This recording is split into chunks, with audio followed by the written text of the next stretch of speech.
The next question that I'm about to answer is, how did your production skills develop throughout this project? When I first came to the media class, I knew nothing, to be really honest, only a little bit of video making that I had learned from class line, and I was making some YouTube videos at that time. So I just knew a little bit of video making at a very beginner level. So as the class progressed and our sir or media head gave us some tasks, some presentations, and some assignments that we used to do every week. And as I was doing those assignments and tasks, I realized that I had been learning quite a few things lately, like graphic designing and Photoshop. So at the end of the class, I can say that I was standing at the intermediate level. The process of researching and planning was also an important task in this whole scenario. When our media head used to instruct or give us assignment, we had to do the most relevant research that we can do. I personally watched YouTube videos and read a lot of articles which are mostly available on Google and other websites, and we had to extract out the most relevant information from the articles or from YouTube videos, and just to paste it on our assignment, or sometimes we had to write it in our own words also, just to so that we can learn the most out of it. And so that kind of tasks were mainly required in our blogs. During this whole process of magazine making and the shoots of magazine, I can say that I had got a team of that I had got a team with which I felt very good while working with them, and they really helped each other a lot, and we just progress together, not by only a single man or a woman. We all progress.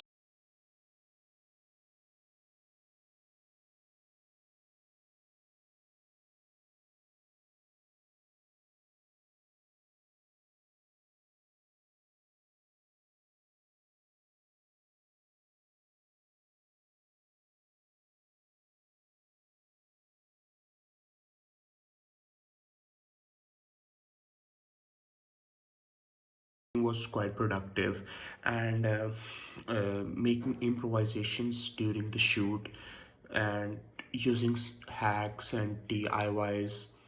The team was quite creative, and we all just helped each other a lot. This We also conducted surveys. We used to ask polls. We used to give people Google Forms and used to take their responses on the printouts. So team helped us a lot in that as well, and they used to.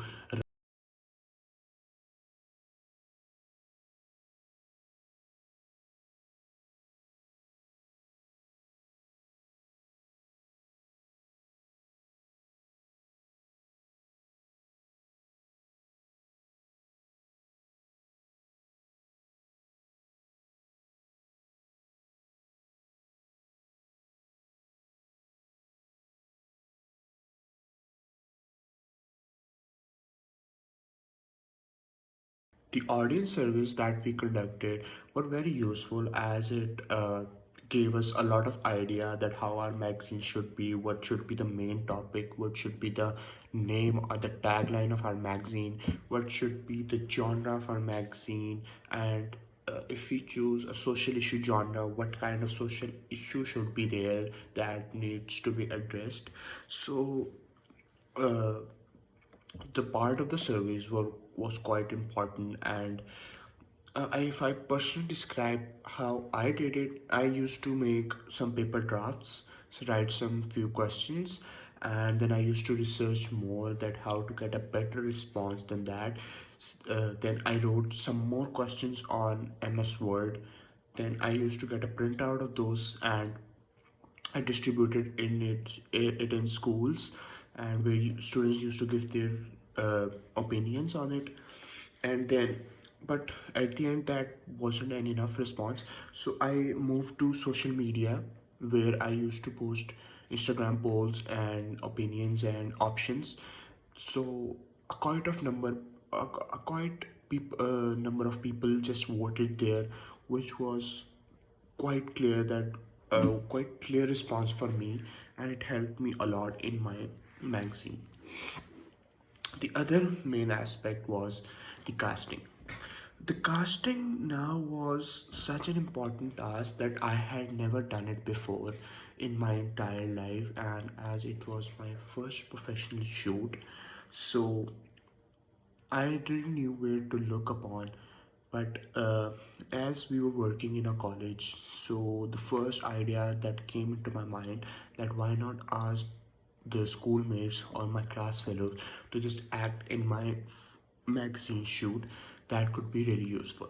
So, but we had to do the magazine shoot in December, and at that time of point, some exams were going on of students. So many people just were unwilling to do so, and they just rejected due to their own reasons and all. Then I just got a little bit upset, and what do I need to do next? So, uh, and I had heard quite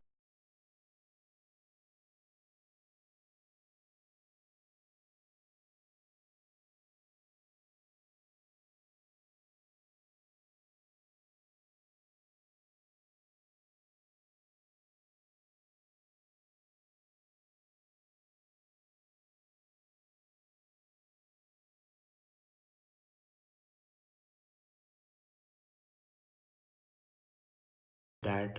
So I contacted my friends, and I asked them if there is a model in their eye that they know and is working and is willing to work for free, only just for a profile need. So one of my friends suggested a model, and I asked from her that if she is willing to do so, and she was. Yes, and that's how we arranged our cast. Another main aspect was location scouting. I had also never done location scouting in my life, so this was also my first experience.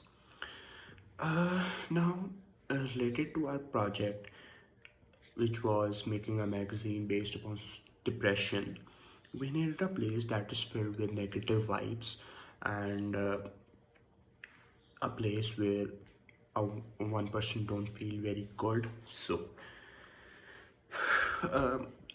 for the first thought in my mind came that we should make a such kind of a room, a bedroom. We should turn a bedroom into such kind of a room where there are negative vibes and all. But unfortunately, no room or someone's house could be available for this thing. So I asked my media head that what should we do next. He suggested me that you can go to a forest or a place outside like that. It was a bit risky thing, so I researched. I and our group members researched some places like that.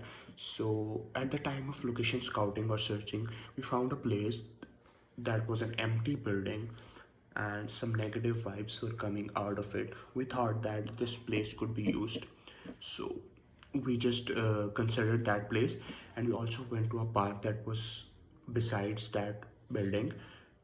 So that our time was also uh, our time was also not wasted, and we got the most out of the location scouting thing. The basic tools that I began with were Microsoft Paint and Canva, which is available on internet. So the first task was designing a sketch of a cover page, not that professional, just at a beginner level. So I opened up Canva and did some designing over there. But the fact that in Canva you cannot adjust the size of the canvas they are providing with, or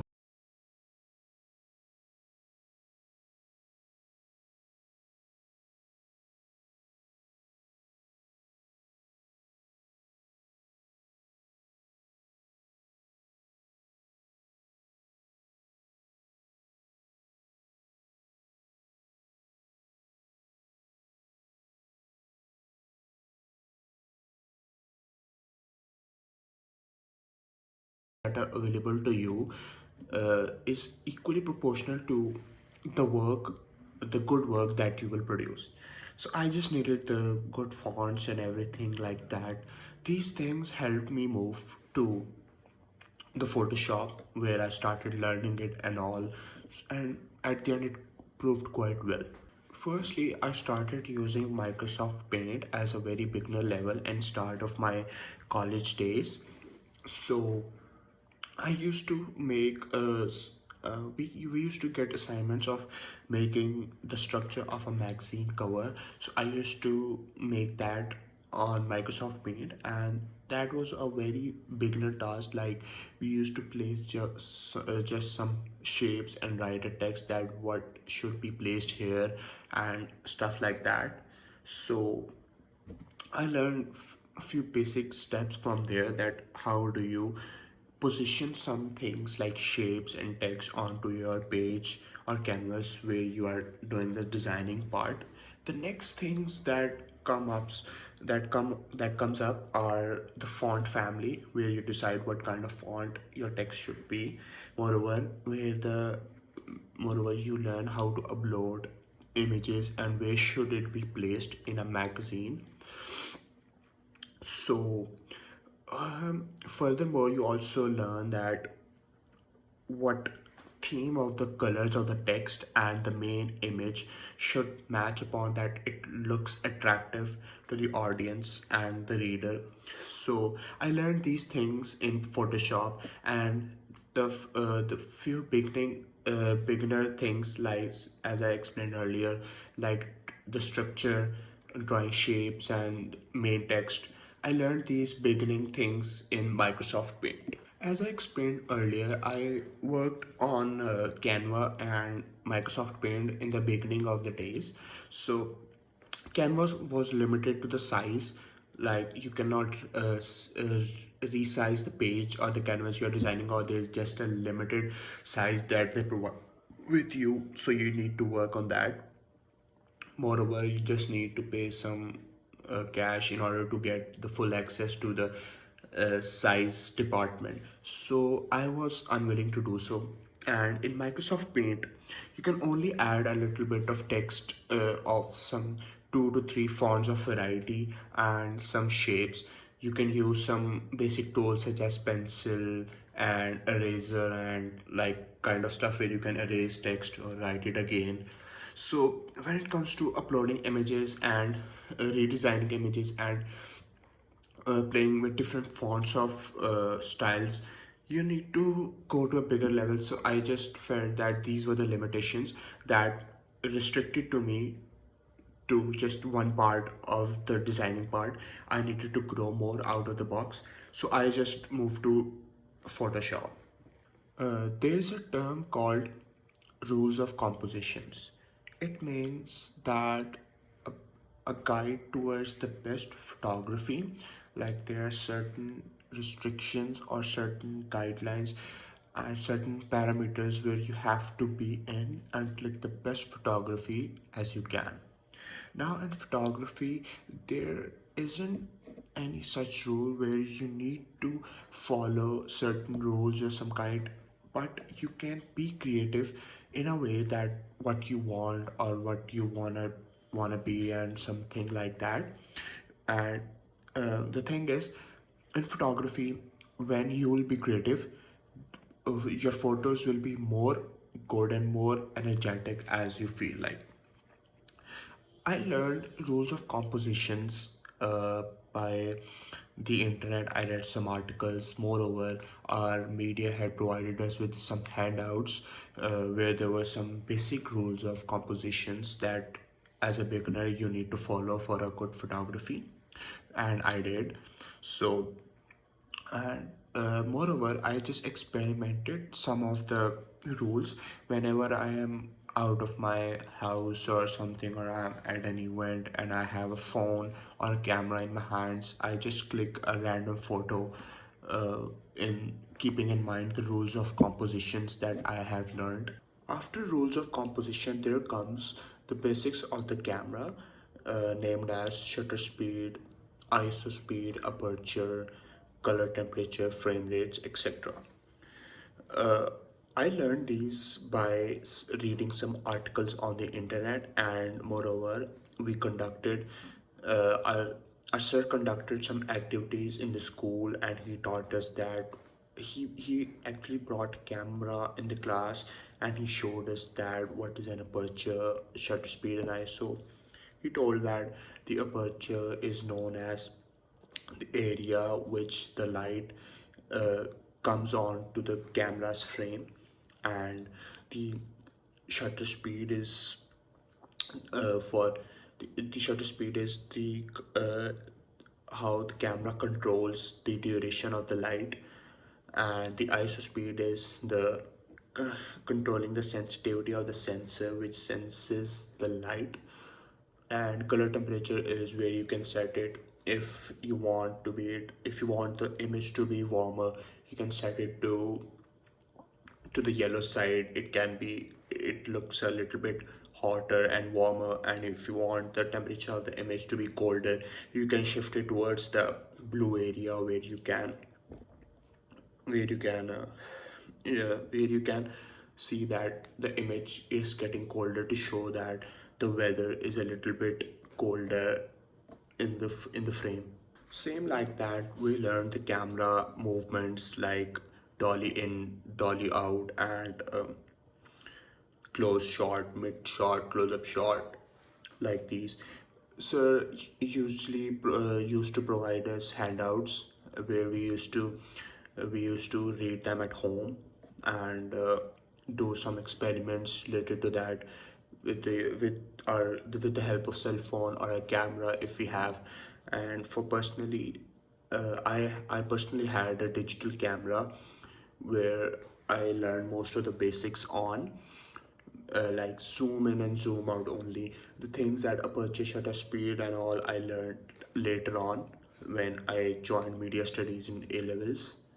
Now, if I talk about my production side where I used to edit my videos or photos, you can control the light and shadows by fixing up the aperture or the exposure and the light areas. You can increase the white area specifically to brighter side, and the dark areas also to the brighter side if you want the pic to be darker, and if you want the pic to be lighter, you can increase the white sides. That decreases the shadows and adds lights to it.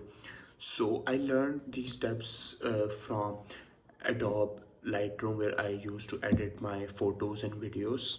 When making our magazine, and especially doing the writing part and designing the main cover with different fonts, uh, I searched on the internet what are the different kinds of fonts that are available for free. So I downloaded them, and they were pretty unique as well, which helped me a lot in making the writing part of the cover page, and the inner part also, the table of contents and feature articles, etc. So I learned the fonts over there, and also there are some preset or default fonts available in Photoshop as well.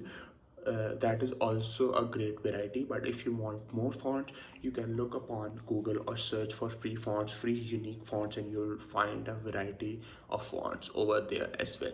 Now, the designing part was the most difficult and the most time-taking part of this magazine making. I didn't knew nothing about designing in the starting, so I had to watch a lot of tutorials on YouTube of Photoshop and other stuff, and how to make how to be in certain roles while designing the context and everything, table of contents, feature article, etc. So I watched a lot of YouTube videos, read different articles, and did a lot of experimentations on Photoshop. You might see my work on the blogs.